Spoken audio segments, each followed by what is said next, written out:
night may be long and the dark may be deep, but the answers are there to be found. Whether it's the normal, the abnormal, or the paranormal, you're in the right place. Let's go beyond reality.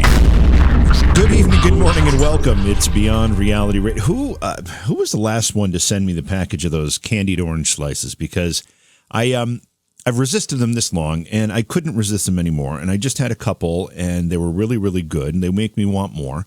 But I also have candy. I need water. I need some water or something. Anyway, welcome to the program. Not that you needed to know that, but welcome to the program. It's great to have everybody here. We've got a great week lined up for you, and it starts with a great program tonight. I'm not sure if we had a chance to announce that we were going to have Joshua Warren on the program tonight last week, so I'm not sure if it was scheduled that way. I don't remember. I know it was kind of last minute. Joshua is a great friend of the show. He's been on a couple of times already.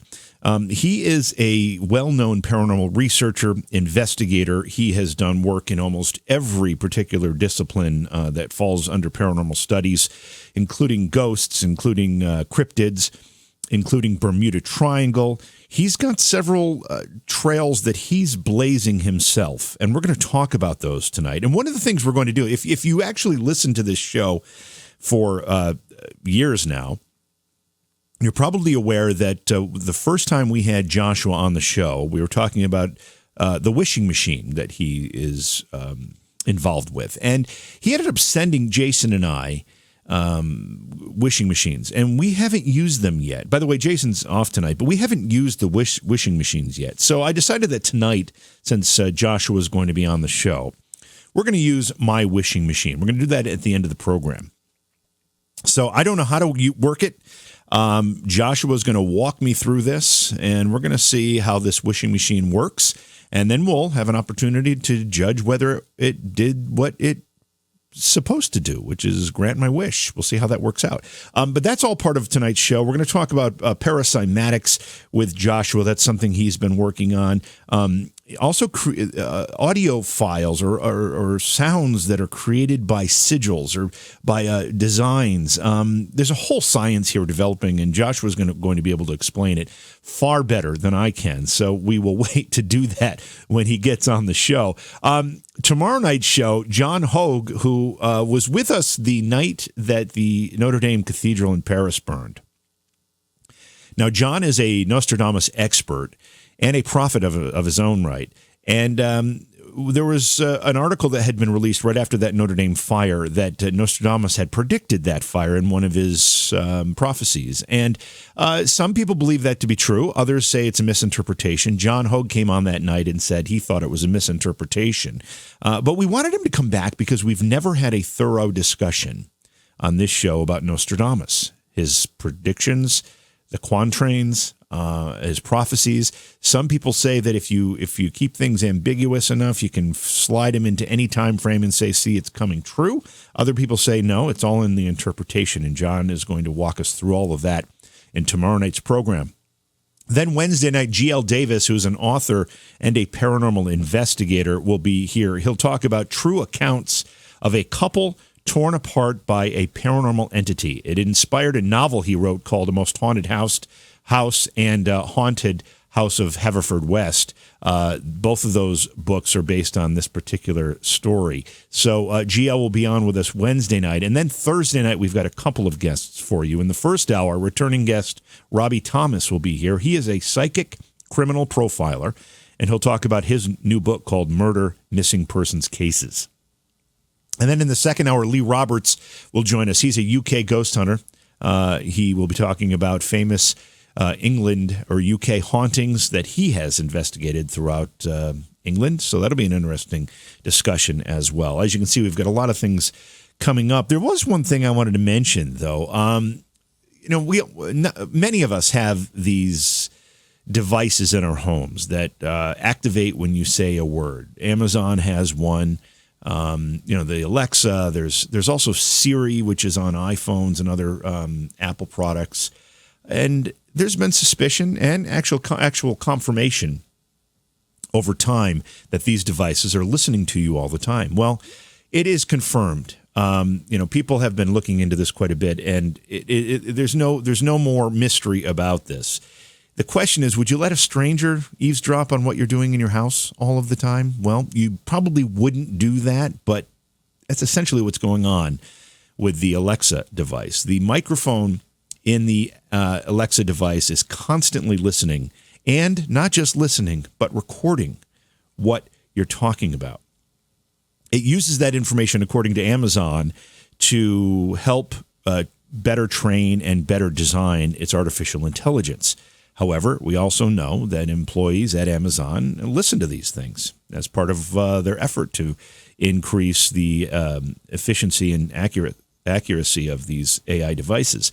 But the other thing is that they're recorded, and they're there for basically ever. So there's only one way to defeat them. You can mute the microphone in the device, which basically renders the device useless. You can also unplug it. That also renders the device useless. So you're going to have to decide whether your privacy is worth it. There is a way you can actually go to Amazon and find your specific recordings and actually delete them manually. That's something you can do as well. You might want to look into that. I do not have one of those devices because of that exact reason. I don't like the idea of something listening to me all the time. I mean, you have to listen a couple hours a night. Well, you don't have to. I appreciate the fact that you do. But I don't want a device listening to me and then deciding when I log on to Facebook or whatever it happens to be that everything I had talked about in the last 24 hours starts showing up in ads. I'm okay. I don't need that. That's a little intrusive to me. So I don't have one of those devices, despite the fact that it's kind of cool. I mean, they're fun, Alexa, play, whatever, and the music starts. It's great, but I'm not going to accept. I'm not going to take that along with some eavesdropping. I'm not okay with that. So be careful. If you've got one of those devices, be very, very careful. This is it's a very evolving gray area in which some people have reported that some of these recordings have been used in murder trials and things. So I'm not sure how all this shakes out, but just be aware of what you're doing and be very, very cautious because you just somebody listening to you all the time, recording your conversations, perfect strangers, and then playing them back and using them for whatever reasons they want to use them for. Not okay with me. Stop by Scaricon.com. Scaricon's coming up in just a few weeks now. It's a great convention of fans of horror entertainment, paranormal entertainment, whether it's TV or movies. There's celebrities, there's parties, there's really unique vendors. It's in Framingham, Massachusetts, June 7th through the 9th. Go to Scaricon.com and you will find all the information you need. There's some really cool stuff coming up at Scaricon. Also, swing by YouTube and go to JV Johnson. Give that YouTube channel a subscribe. There's a lot of great stuff there, including archived programs of Beyond Reality Radio and some other stuff. We put other stuff there as well. So it's worth the trip. Make sure you subscribe. Hit the little bell icon so that you get notifications when we go live or upload new videos. All right, I'm going to take a break. When I come back, I will bring our guest for the evening in, Joshua P. Warren, paranormal investigator and researcher. That's all ahead right here on Beyond Reality Radio. Hey, it's JV here. You know I've asked for your support in the past, and I'm going to do it again because it's really, really important. And there are a couple of ways you can support the show, and it's so inexpensive. Now, you can go to Patreon, and you can become a Patreon supporter, and we really, really encourage that. But there's also another way. If you look at the description of the podcast, if you're a podcast listener, and you scroll down to the bottom, there's a way to support the show directly through the podcast app. And it's only 99 cents a month. It's less than $1. You probably have that change in your couch right now. That $1 a month, less than $1, goes a long way in helping us produce this program, provide great interviews for you during the course of the week. I thank you in advance because the support is so important to the program. We'll take your phone calls later in the show. At 844-687-7669 is the number to call. Again, I'll open up the lines in the second hour. Our guest tonight, Joshua P. Warren. His website is his name, joshuapwarren.com. He's the author of about 20 books, including How to Hunt Ghosts and Use the Force, A Jedi's Guide to the Law of Attraction. And he's written many others. And, of course, you can see all those books if you go to the website. But it's always a pleasure to have Joshua on the program. He's been here a few times, and I'm very, very pleased to have him back. Joshua, welcome back to Beyond Reality Radio. Well, thank you, JV. You know, I love this show. I'm a big fan, and it's always a pleasure to talk to you because our discussions can go anywhere. They certainly can. And speaking of anywhere, I don't know if you heard the opening segment, but I was reading a story that's been circulating about these devices that are starting to occupy many homes, like the Amazon Alexa and Echo, and Google has one, Apple's got one, and they all are listening to us all the time. And not only are they listening to us, but they're recording us. What do you think about these devices that are fun to have? But man, the idea of something monitoring every word I say, not so sure I'm okay with that. No, I think it's creepy. I don't like it at all. And in fact, you know, it's funny because some people have this attitude that, well, if you have nothing to hide, then you should just share everything on your mind with the whole wide world. But I think that's not, you know, really what the concept of privacy is about. Sometimes, you know, in your home, you have things that you want to talk about or address that are not meant for the whole world to hear, and I think it's one of those slippery slopes to have something sitting there monitoring everything that you say all the time. So I don't care for it, and maybe I'm just too old-fashioned, but I don't think I'll ever agree to having such a thing in my home. Well, I don't think it's any mystery. Most of us have seen the phenomena if we have a smartphone that, you know, we're walking through our daily lives there, then we log on to Facebook, and something we've been talking about a half hour ago starts showing up in ads in Facebook or whatever social media platform you jump on, or just Google or whatever it happens to be. So you know darn well they're not just listening, they're not just recording, but they're using the information for something. Yeah, in fact, sometimes I feel a little, you know, naive to sit here and say, well, I wouldn't have that here. But on the other hand, I've gotten to the point now where if I look up a restaurant or, you know, some place that I want to go to, you know, I'm in Las Vegas right now, so there's a lot to see and do.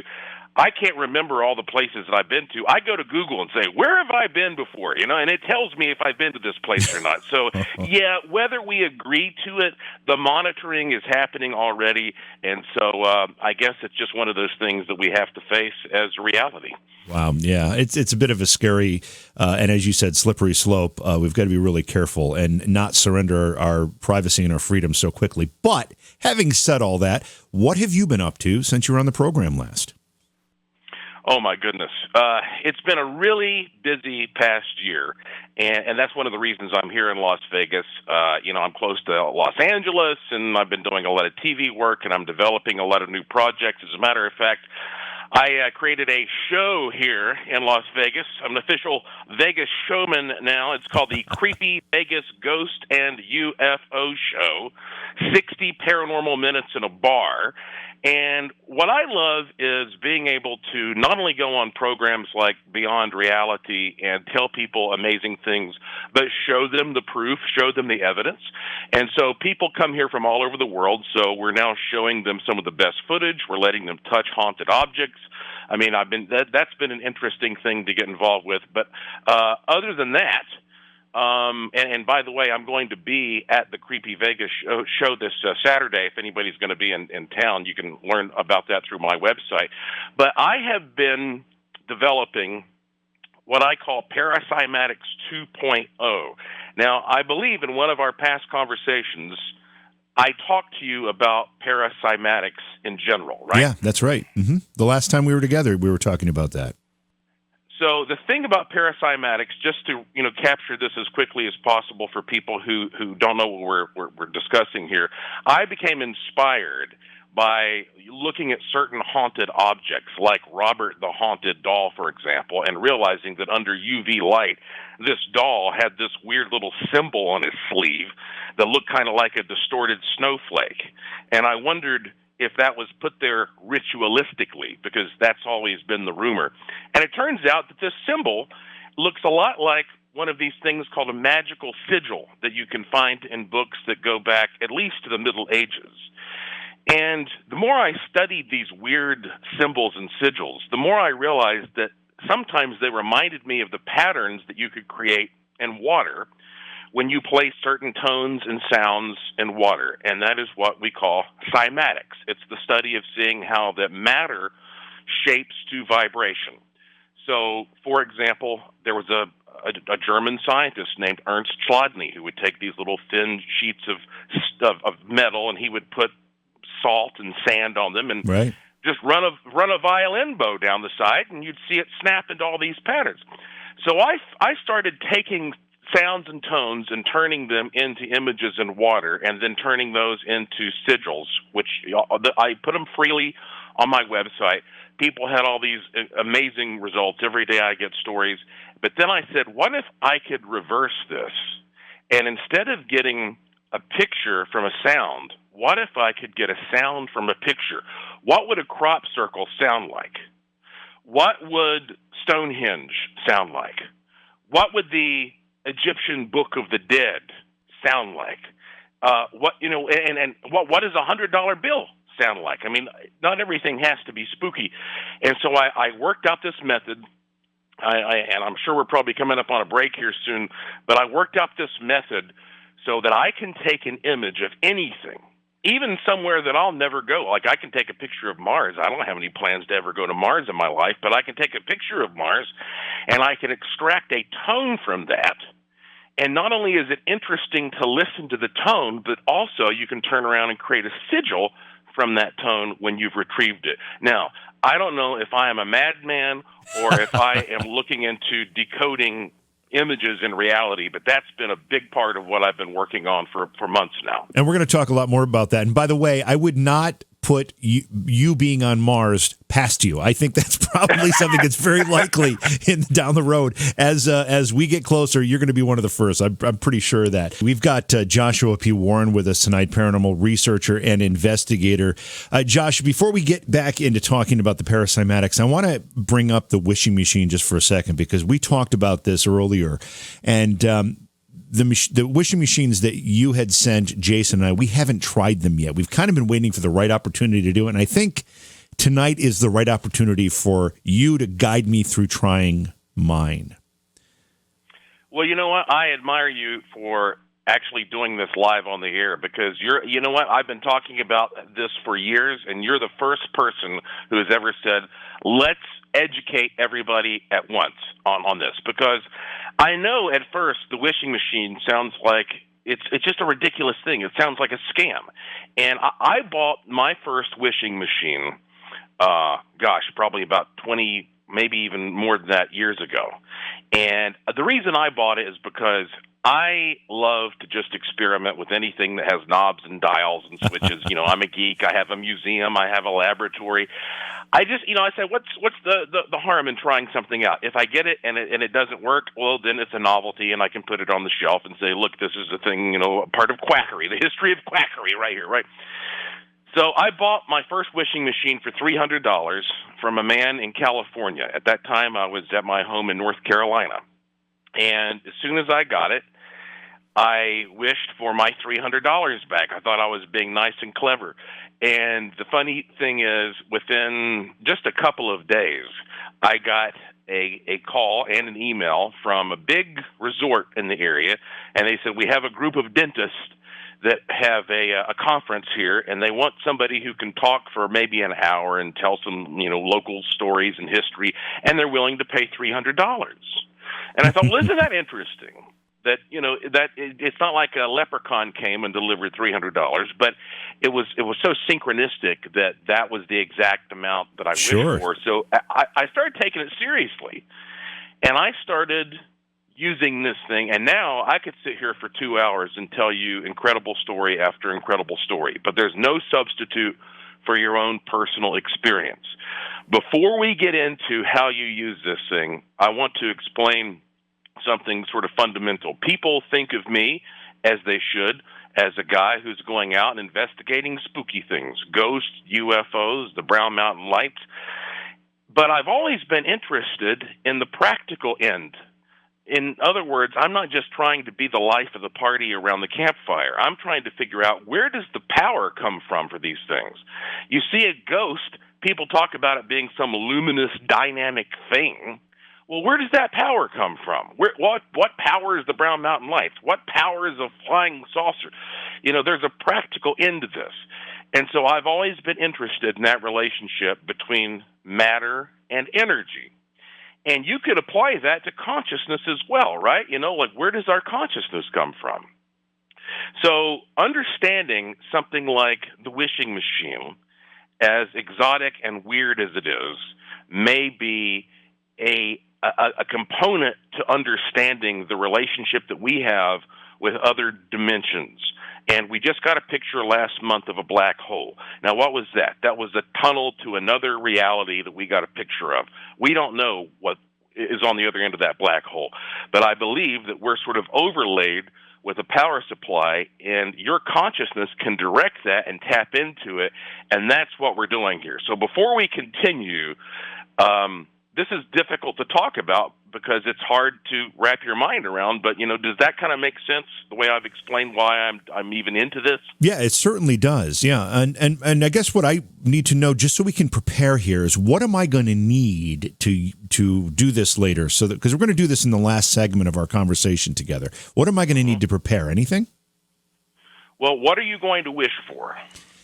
Well, I was trying to come up with something that would benefit all of us, and I think, I could say world peace, but I'm actually going to go with, I want the Beyond Reality Radio affiliate list of radio stations to top 100 radio stations. Okay. Is that a reasonable wish? Now it is a reasonable wish, and now that you've said that, now we're committed to it, right? Yep. We have, who knows how many people just heard you say that. That's right. So before we do this, you have to really think about that end result for a second. Now, how are you going to know that this happened? Like, in what way will this come to you? Would you read it in a magazine, or like, how would you get the information? Wow, my wish came true. Well, in that particular case, our syndicator, Westwood One Radio Networks, would tell me. Okay, so you'd get a phone call then, right? A phone call or an email. Or maybe an email. Mm-hmm. Yep. Mm-hmm. Yeah.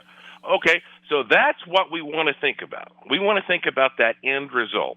We want to think about that phone call or that email, because the process from getting you from here to there is not important. The universe is so complex, you can't even imagine the ways that things can manifest for you. Just think about that end result. So the next thing you have to do is think about, how do I make this end result happen for me in a way that feels emotionally good? Because, it's sort of an oversimplification. People talk about how, the right side of the brain is creative and the left side is more critical thinking. I don't know if you can really slice the brain in half, black and white, like that. But what I can tell you is that the critical part of your thinking is what holds you back in life, because you're always saying, this can't happen, that can't happen, this doesn't make sense, this is not supposed to. But the creative part of your brain, where you have your imagination, that is where you actually can, sort of like get the energy behind manifesting things. And so we want to do whatever we can to tap into the emotional aspect of this. So let me give you an example of what I'm talking about. Now, Before I continue, is all this making sense so far? I want to be clear to everybody who's listening. Yeah, absolutely. So I did a wishing machine workshop. If you go to my website, joshuapwarren.com, you will find a link to the wishing machine and all kinds of free educational content where I'm trying to explain how to properly use this. One of the things I talk about in a workshop that I filmed was this lady who stood up, and she said, I want to be happy. I have never been happy in my entire life. So what do? Do I just write down the word happy and put it on the input plate before I tune this machine? And we'll get into the tuning here in a minute. She said, what do I do? Because that's kind of an abstract concept. Sure. So I said to her, well, okay, we have to take this abstract concept and we have to turn it into something that stimulates feeling in you. So you just told me that you've never been happy in your life, but I know that somewhere in your brain you have a moment that is one of your happiest moments. So that could be something simple, watching a sunset, eating an ice cream cone, touching a puppy, kissing or hugging your loved one. Like, what? There has to be something that we use as an emotional reference point that will give energy to this. So figure out what that is and use that as your model to connect you and that creative part of your brain with the input that we're going to give to this machine, because it's like a computer. They say garbage in, garbage out. So this thing is only going to give you what you put into it. So this lady got it. Like, you could see the light bulb went off in her head. And so we have to think about what you want in two ways. Number one, you have to write it down, and you've done that already, right, JV? You've written something on a piece of paper. I have, yeah. And what does that piece of paper say? It says exceed 100 Beyond Reality Radio affiliates. Good. So that's a very nice, defined, succinct sentence. That's great. You really want to narrow it down to one sentence. So now we have to think about the feeling that would give you if that happened to you. So what, at this point in your life, from what you have experienced, makes you feel closest to the feeling that you're going to get when you achieve that goal? Well, I would view it as a very I'd be very proud of the professional success that would indicate, and I would say probably the closest thing I've already experienced in life to that is either when this program started with its syndication, or when I sold my first radio company a few years back. So one of those two would be the same kind of feeling of professional success that reaching 100 affiliates would feel like. All right. So that's perfect. Okay, so now take one of those two, and when you just told me those things, which one conjured up an image in your mind first? Like a picture on your computer, you're shaking somebody's hand, or you're looking at the website. Like, which one of those created the strongest image for you? I'd have to say that the bringing this radio program to syndication in the very beginning created the strongest image for me. Okay. Take that image, and if you can, print it out. If you can't, draw it or have an artist do it for you. Okay. I like to hire artists. You can go to websites like Fiverr, and you can hire some amazing artists to produce incredible stuff for you. I'm lucky because I know a lot of very talented people, and, I can draw a little myself. You have to have an image. Now, I know there are people out there who, their minds work a little differently, and so I'm not saying this works for everybody, but this is your best thing. Have an image that represents that emotion that you just described. Okay. Overlay that with the actual intention. So now we have a representation of both sides of your brain. We have the logical side, which is the more analytical side, and we have the more creative side. And when you get those, you put them onto the input plate. And once you do that, now you have to go to the next stage, which is tuning the machine. Now, I'll take you through that process of tuning the machine, but I want to point out right off the bat here that the wishing machine is used for specific goals and specific projects, just like the one that you've stated here. There is another psionic device which has a very sensational name. It's called the Miraculous Prayer Board, which works a little differently because it's used for daily maintenance. And we can talk about that at some point in the show as well. But for now, before I continue, because you know me, I can go on for an hour about this, how is this sounding to you at this point? It's all making perfect sense to me, yeah. Okay. So you want me to tell you about tuning the machine if you want to do a wishing machine project? Well, let me ask you this. Okay, you've told me what we require. The thing I don't have is that representation, the printed or drawn representation of what I consider to be the same level of success. I don't have that. Is that something that I should sketch during a break, and then we can take this to the next step in the last segment of our discussion together, or do you think this is something we need to do down the road? No, I think right now, let's do it. We have the whole listenership with us, which is great.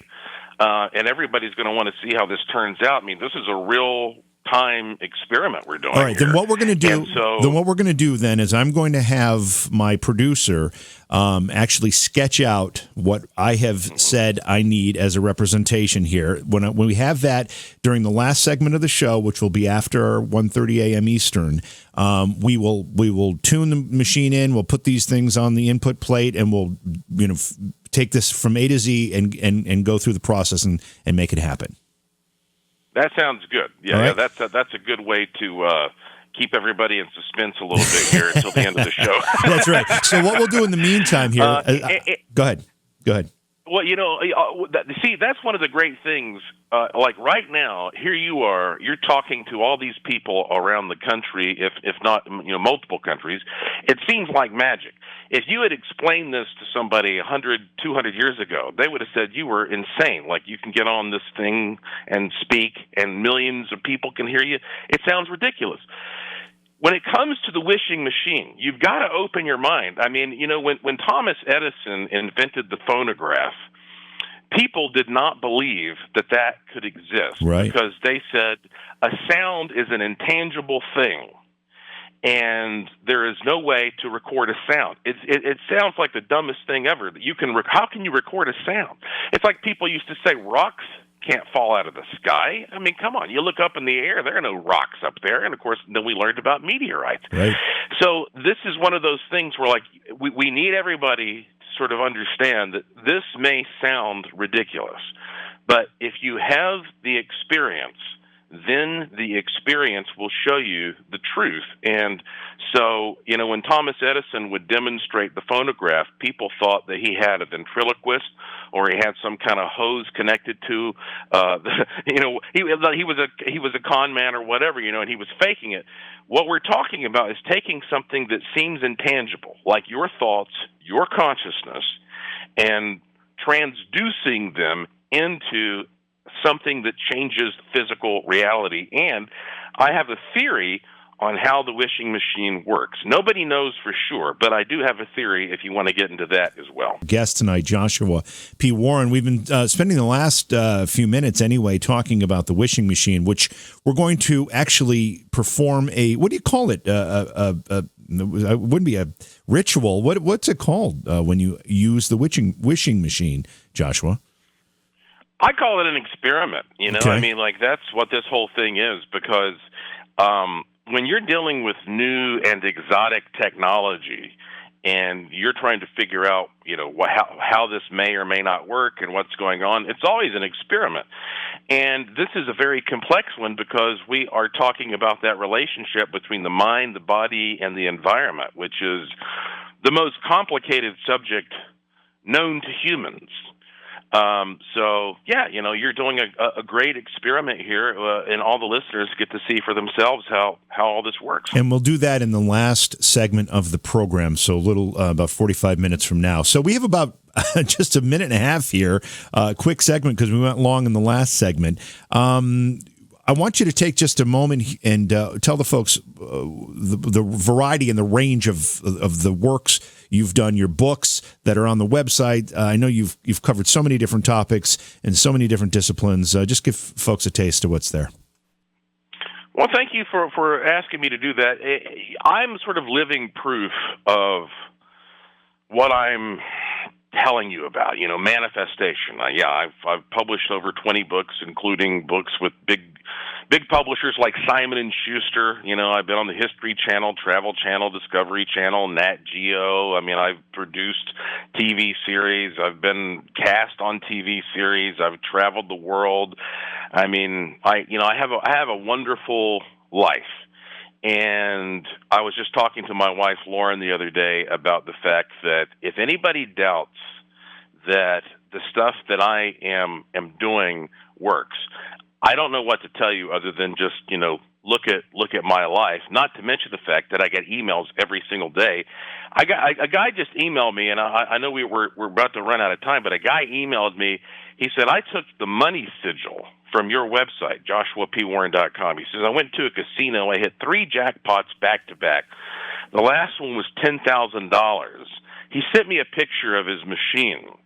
And so another guy emailed me. He said, I've been in debt for years, and I used a wishing machine, And all I wanted to do was ask to get out of debt, and he said, I hit the lotto. Look, I'm not suggesting that gambling is the best way to use these machines. Right. But I'm just telling you, these are the emails that come in, and if you doubt that I'm telling you the truth, I'll forward them to you. All right, we're going to take a break now. We'll come back more with Joshua P. Warren on Beyond Reality Radio. Please support the program. Go to patreon.com/Johhaw. That's JOHAW. Welcome to everybody. We've got a great show underway here. We're talking with Joshua P. Warren. He is, of course, a well-known paranormal researcher and investigator. His website is his name, joshuapwarren.com. He's got many books to his credit, about 20 in fact, including How to Hunt Ghosts and Use the Force, a Jedi's Guide to the Law of Attraction. Joshua, that's a pretty appropriate title, given the fact that we just passed May the 4th. Isn't that, I'm not a big Star Wars guy, but isn't that like a Star Wars holiday, May the 4th? Yeah, it sure is. And what's so funny is because I am obviously a big Star Wars fan, and I actually started writing that book before I even knew that they were going to produce the movie called The Force Awakens that was kind of the new reboot of that whole thing. So talk about perfect timing. I mean, it worked out beautifully. And so I get emails from people all the time who say, I'm not a Star Wars fan, but you don't have to be a Star Wars fan to enjoy the way I've presented things, using Star Wars in some cases as a reference to sort of help you visualize things. We've got a lot of topics to cover before we get to the final segment of our discussion tonight, where we actually do an experiment with the wishing machine. So let's start. I want to find out, when we had you on the program last, you had discovered a bit of an anomaly in time near Las Vegas, a time slip, if you will. You were measuring time with a very, very sensitive instrument. Have you done any more work on that since we talked? Yes, I have been taking measurements all around Nevada and California and Arizona, and I have not measured another anomaly. I did find out, however, that during the time period when I was doing that work, nearby, the military was testing some new nuclear bombs. And not that they were active, but I don't know what they're up to. You know, Area 51 is just right up the road. So it's possible that what I captured was the result of some military experimentation. But I found it intriguing that I, started telling everybody, like, look, I've been using this thing for a long time under various circumstances. It's always been stable. It's always been reliable. This one time I get this anomaly, next thing you know, I'm watching the History Channel, and there is this program on that is hosted by David Paulides, and he went to Mesa Verde in Colorado, where people have been sort of just vanishing inexplicably, and he brought in his own scientists. These are guys who have many more credentials than I have, actual rocket scientists. They came in with lasers and measured everything, and they also said they found a time anomaly there. So I think it's just a matter of time. I keep using that word before we sort of appreciate and recognize that there are actually these subtle time anomalies strewn all around the planet. When you measured that time anomaly the first time when we were talking about it, you were measuring it in, I think, like microseconds or something. I'm not even sure what the measurement was. But the truth here is that any anomaly in time starts to actually, I would say, create more questions than it does provide answers. Would you agree with that? Oh, well, sure. Because with the meter I'm using is called the differential time rate meter, or the DT meter. It was invented by Ronald Heath, who is a Silicon Valley engineer. And basically, when you use the DT meter, what you're doing is you are uncoiling a 100-foot cable, and it reproduces sort of the effect that you would get if you had two stopwatches that were perfectly synchronized. They're supposed to stay in perfect sync, and if they get out of sync, well, then something weird has happened. And so what I found was that, yes, in between Las Vegas and Area 51, in June, I think it was June 8th of last year, we captured this I think it was 25 microseconds per second anomaly that occurred within a span of 100 feet. That's not supposed to happen within 100 feet. Now, if you talk to some NASA scientist, he'll tell you that, yes, as we fly up and we get away from Earth, you're going to find all kinds of deviations in the space-time environment because you're getting away from the core of the Earth, which has a lot of density and creates a high gravitational field. But over a span of 100 feet, you're not supposed to get a time anomaly, right? And that's exactly what we got. Right. All right. So I want to revisit the discussion about parasimatics, because you began our discussion tonight with this, because it is something that you're working very, very hard on currently, and you used the phrase parasimatics 2.0, kind of the new and improved, right? So when we first talked about this, you were explaining that you could take images of anything and you could turn those images into sound, and the sound. We were discussing that it has meaning. We were discussing that it may be a language unto itself. For those who aren't familiar with what we're talking about, because they didn't hear us talk about it the first time we did months ago, explain this again to us. All right. Well, let's say that an alien visited Earth for the first time and found some sheet music that was written by Beethoven. So at first glance, this just looks like, a piece of white paper with a bunch of black lines and black dots on it. And if you don't know how to translate that, then you're sure not going to get, the ode to joy out of it. Right. So this alien has got to figure out how to take this and decode it somehow and see if there is, if this is a representation of another vibration. And if the alien is successful, and that's going to be a long process, I imagine, then all of a sudden the alien's sitting there listening to, to joy. So what I wondered is it possible that every image that you see of everything, a crop circle, Stonehenge, the Great Pyramids at Giza, the Egyptian Book of the Dead, even the pattern on a $100 bill, whatever, is it possible that every picture, every image that you see is actually encoded with some information? And that information can be translated into sound, just like sheet music. And if it is, what does it sound like? And then once you get that sound, what do you do with it? And I developed this system. I didn't do it alone. This was, my idea, but I worked with a number of engineers, including my colleague Mobius in Asheville, North Carolina, and we created this system which we call Parasimatics 2.0. The original Parasimatics was, how do we take a tone and turn it into an image, which could be something like a magical sigil like you find on haunted and cursed objects. 2.0 is the opposite. How do we take an image and turn it into a tone, i.e. a sound? So you might ask yourself, well, what exactly is the point of this? Well, for example, I have a friend who is a ghost researcher, and he said, I have a picture of a ghost that it's a full-bodied apparition. He said, I took this picture myself. It's the real deal. He said, I want to see what this sounds like, what tone it makes when I put it into your system. Get that tone, and then play that tone when I go to a haunted house to see if playing that tone somehow stimulates more ghostly phenomena. Now, that's an experiment in progress.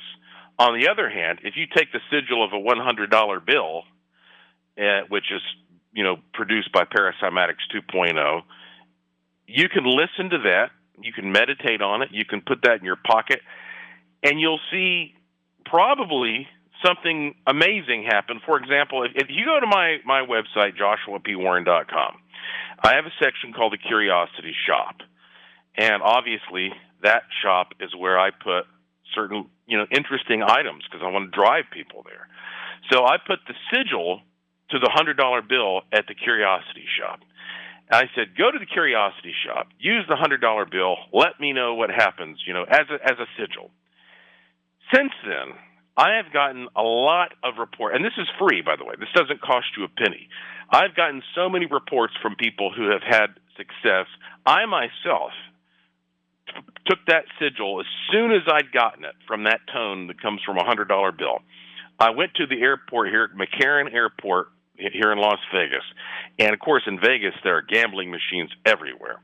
And so you've got slot machines at the gate while you're waiting for your plane. That's right. Yeah. So I sat down. I put a $20 bill in a slot machine. I bet $1. By my third spin, I won. I think it was a little bit over $1,600. Oh, wow. The lady there said, she says, I've been working here for 2 years. I've never seen anybody bet $1 and win that much money. That was the first time that I used it. And again, I swear, JV, I hate to reduce things down to gambling, but it's kind of an interesting laboratory, when you're in Las Vegas. Well, I mean, it's a great way to measure the influence on chance. I mean, that's kind of what we're talking about. Yeah, especially because you know how regulated it is. Exactly. I mean, you know how things are supposed to work in this town. Like you've got all these commissioners and all these gaming people who come in, and they put a level on the table at the roulette wheel and make sure it's 100% level, and they have to stand up to these stringent standards. So I view this as a pretty cool laboratory. So anyway, the point, I guess, altogether is maybe all things around us, all images that you're exposed to have some kind of information encoded in them, just like sheet music does. Does it matter? And I'm trying to figure out how to play that. Yeah, Joshua, does it matter if it's a digital image versus, and when I say digital, I mean a printed image from a digital file versus a film image? Does any image of the same object or item make the same sound? I mean, how does that work? Well, it doesn't seem to matter, because here's what I do. I take an image. So let's say I have a picture of we'll say Stonehenge. Now, the first thing I have to do is figure out what point of view do I want to use. So right off the bat, this is more of an art than a science, because I'm starting with my subjective opinion. Do I want to look at it overhead, or do I want to see it from the left or the right, or the inside or outside? I mean, so right off the bat, I wouldn't call this a science. But on the other hand, everything in reality that humans are perceiving is a combination of subjective and objective. That's why I'm fond of saying, you might say, "Oh, I'm a scientist because I use tools." Well, guess where those tools came from? They were envisioned by a human, built by a human, calibrated by a human, used by a human, interpreted by a human. So let's get real about this. So it starts with me choosing a point of view that I think is a good point of view that shows the whole thing. Then what I do is I put it into a system where I spin it. So it's kind of like a phonograph, going back to the explanation that I gave you before. And as it's spinning, I hit it with a laser, and I take the light reflecting from the laser, and it goes into a special photosensitive circuit that turns that light into a tone, and that tone is then fed into a computer. So I can actually look and see the signature, the fingerprint of the tone that comes from every image. So every image is different and unique.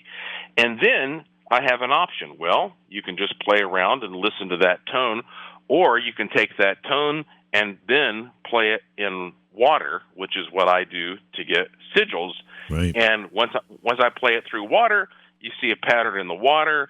I view it under infrared light, and that's how you get your sigil. So Wow. Again, maybe I'm a madman, maybe I'm tapping into something here, but that's what I'm up to. We're finding ourselves running out of time here. I do want to, Josh, we'll go to our phone lines here and squeeze a call or two in.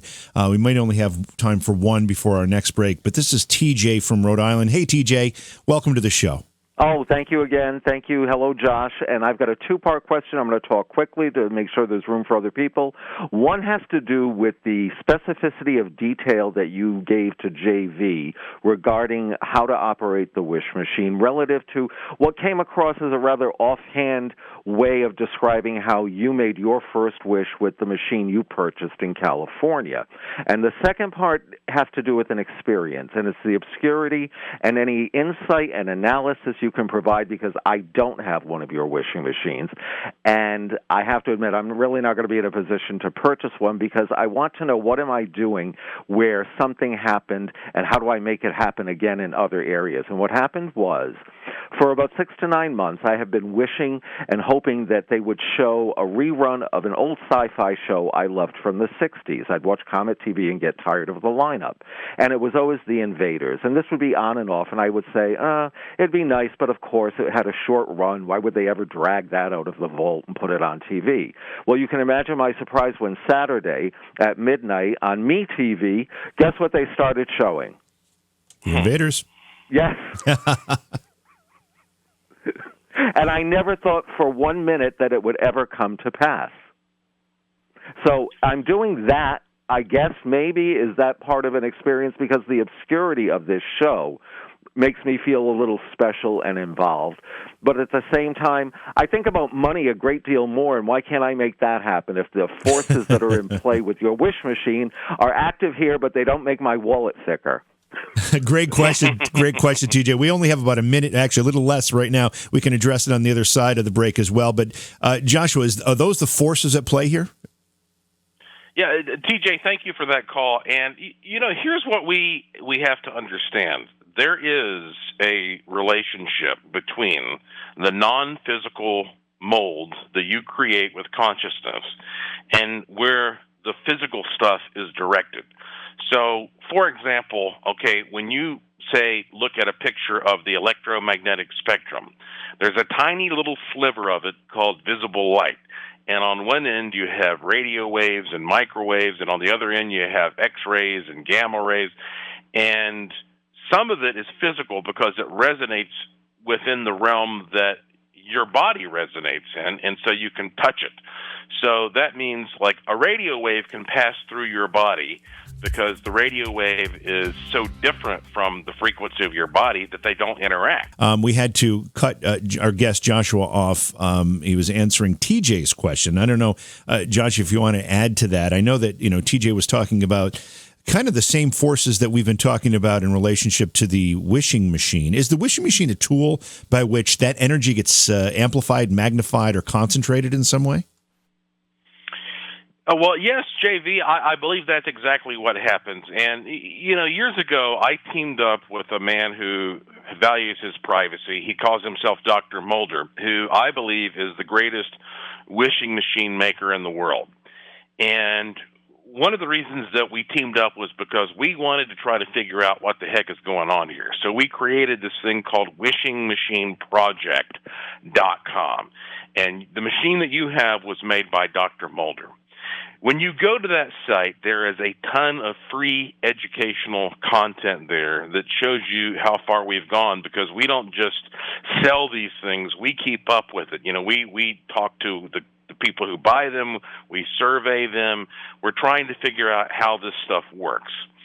And like I mentioned earlier, it's funny because I have been so impressed with this. I even made a short film that I just put out earlier this year called Wishmasters, where I talk to the top psionics and radionics experts in the world. If you go to joshuapwarren.com, click the news section, you will be able to watch this for free. I put it on YouTube. I mean, I have a lot of free stuff out there. Yeah, I actually wanted to ask you, because I watched the Wishmasters video before our interview tonight, and there's some interesting characters there. They're psionic masters? Is that what you said they were? These are the people who know more than anybody about this topic. And in that video, you, I'm sure, saw what Dr. Mulder had to say. He was presented in silhouette. Yeah. He said he was inspired by, and the reason he's in silhouette is because he works with the government all the time, and I know that is true for a fact because he has introduced me to some of the people that he has worked with in the government who I know to this day, as we speak, are using this stuff. Dr. Mulder said that he was impressed by what physicists call the double slit experiment, meaning that when a particle is observed, it behaves differently than it does when it's not observed, or something to that effect. I mean, this is a mind-boggling thing, you know what I'm saying? Like, we're always observing everything, right? But I guess maybe the better way to put it is a particle behaves differently when it is observed in a certain way, right? So maybe that's part of what's happening with these machines. These machines are sort of like extensions of your mind that we are so distracted. I mean, we have so many things going on to take us in a different mental direction.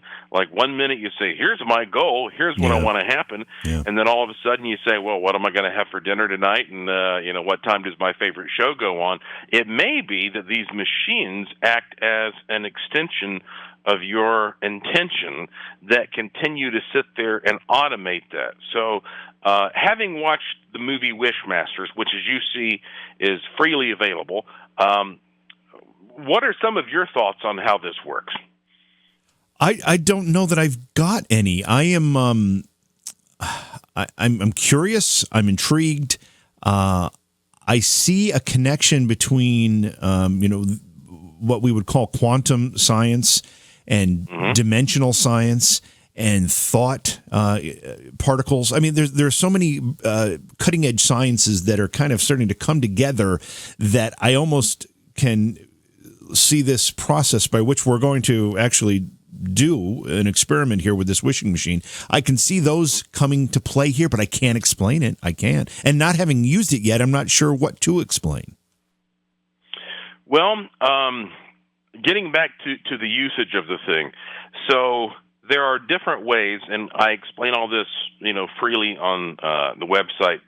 But if you consider that this machine may be an extension of your own consciousness, right, then what you want to do is have the machine connect with you. So, in other words, the most basic technique is to use what they call the stick plate, where you're tuning each knob, and as you do this, you're stroking. Are we going to do this now? Do you want to do this now? Yeah, let's do it now. Should we do it now? Yeah. Okay, so what I have here is I've got two drawings. One is actually one is not as drawing. It's text. It says what I'm hoping to achieve here: exceed 100 Beyond Reality Radio affiliates on the radio station affiliate list. And the other was actually drawn by my producer, Orion, who came up with a representation of what I considered to be a triumph in my professional career when this particular radio show actually became syndicated a few years back, and the feeling that brought with it. And he made a representation of that for me. So I've got those two pieces of paper with those two things on them. Okay, good. So put those two things on your input plate, which on your machine, it's a metal plate, the one on the left. Okay, so I'm going to put them, just stack one on the other? Yep. Does it matter which one? Fine. Does it matter which one goes where? Top, bottom? I like to put the more visual one on the top. Okay. All right, I'm doing that. Okay, so now think about the most basic raw form of pure manifestation. That's when people pray. And what do? They put their hands together, right? Yep. I mentioned to you earlier the miraculous prayer board. That's a magnifier for prayer, but we'll get to that if we have time. So what you want to do is envision the biocircuit being completed from one hand to the other. So take your left hand, and it doesn't really matter. I mean, you could switch it up. Are you right-handed? I'm right-handed for the most part, yes. Okay. So take your left hand and turn that first knob slowly from 0 all the way up as you are taking, I like to use my index finger. Some people use their thumb. It doesn't really matter.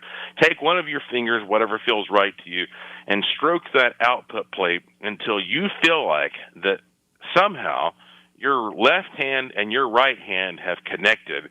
And most people describe that sensation as a stick.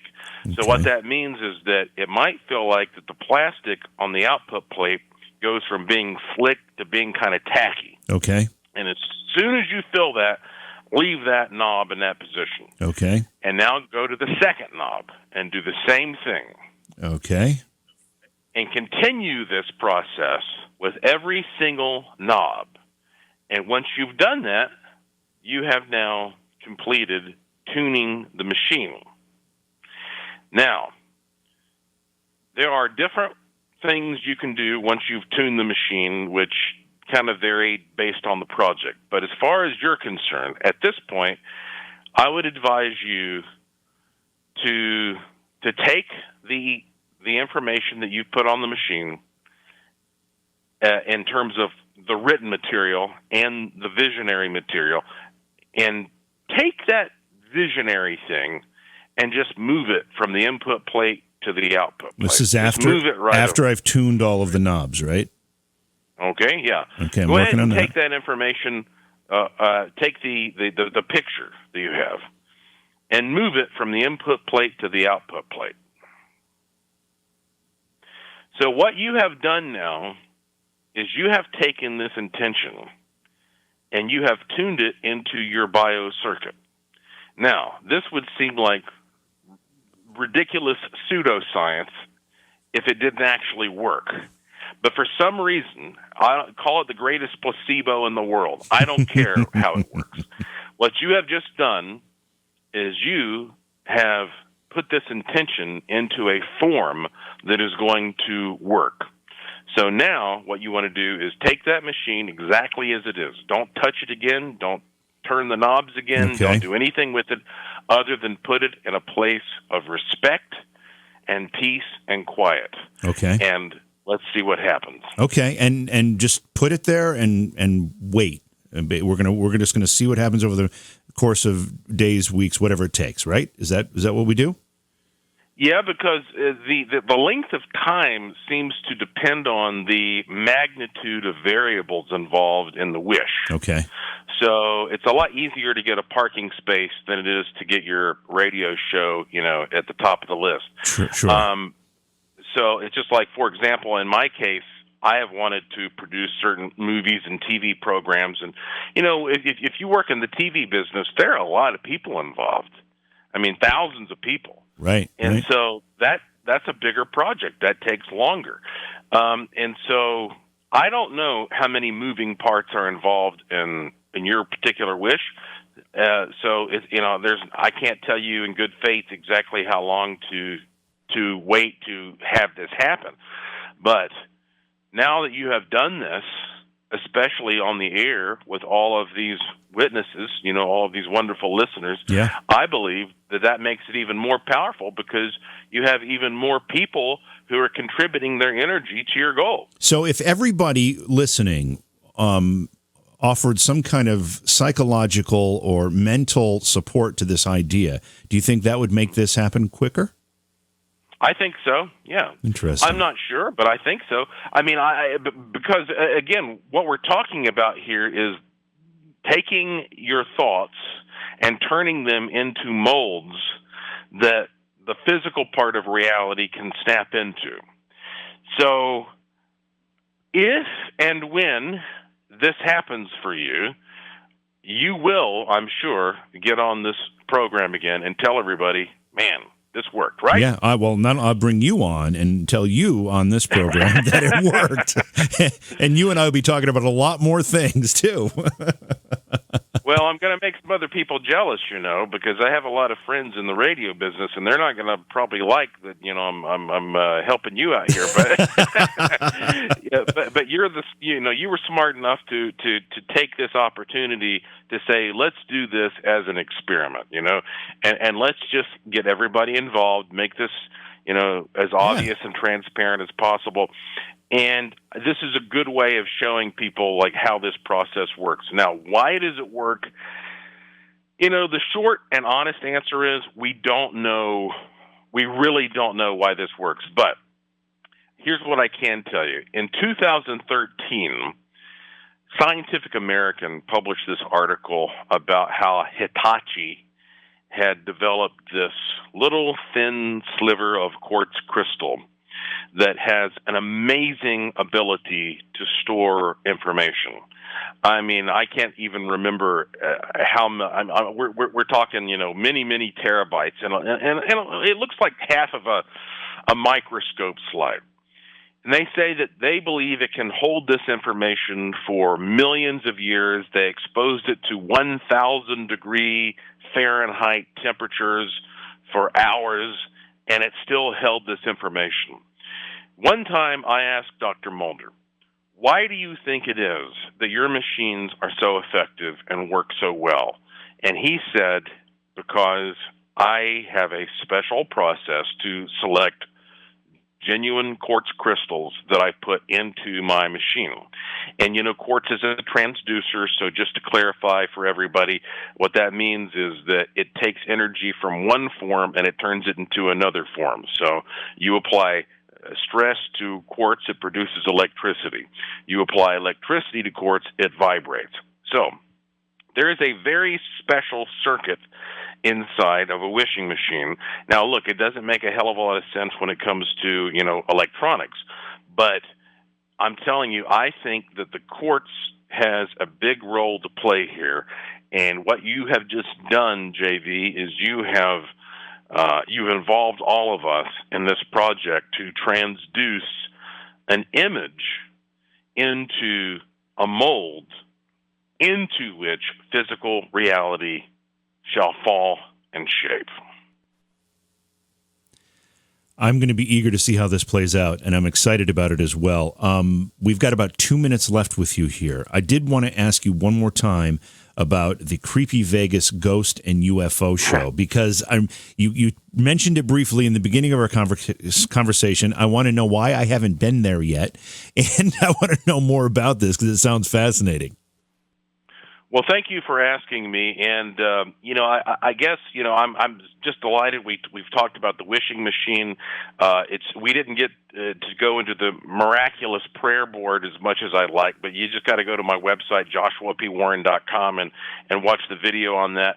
But Creepy Vegas, this is, you know, it started as a tour because I own a big walking tour company in North Carolina, the Haunted Asheville Ghost Tour, and I have a museum and a laboratory. Right. And I came out here to Vegas where I do so much work, and I thought, what if I could do a walking tour here?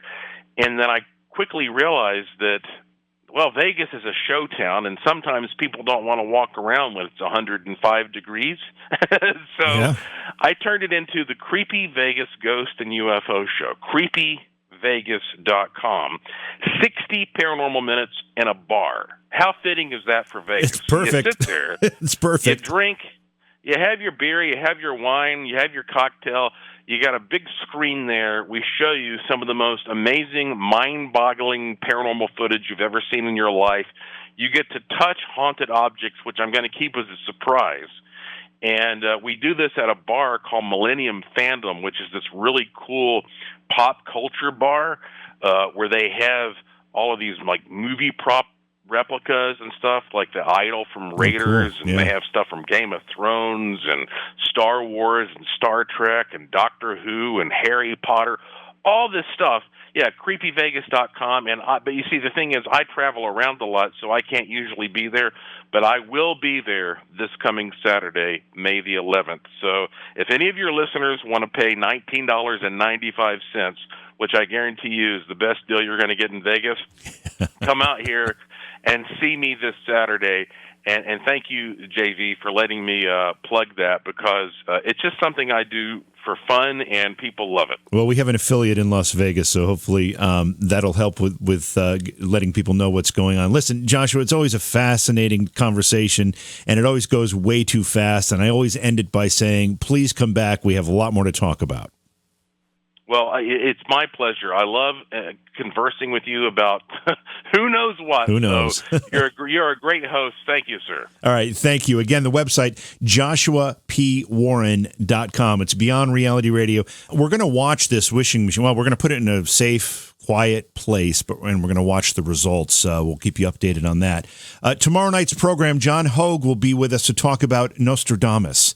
That's tomorrow night, and then Wednesday, G.L. Davies will be talking about the true account of a couple torn apart by a paranormal entity. A lot of great shows coming up on Beyond Reality Radio. Make sure you stay tuned. I'm JV. Thanks for being here tonight. Beyond Reality Paranormal is hosted by J.V. Johnson and produced by Orion Palmer and Slick Eddie Edwards. Like us on Facebook and subscribe to our YouTube channel. Please consider supporting the program either through your podcast platform, click on the link in the description, or on Patreon at Joha Productions. If you'd like to be a guest on Beyond Reality Paranormal, or you have a recommendation for a guest, contact our producer, Slick Eddie Edwards. Eddie is spelled with a Y at slickeddieedwards@gmail.com.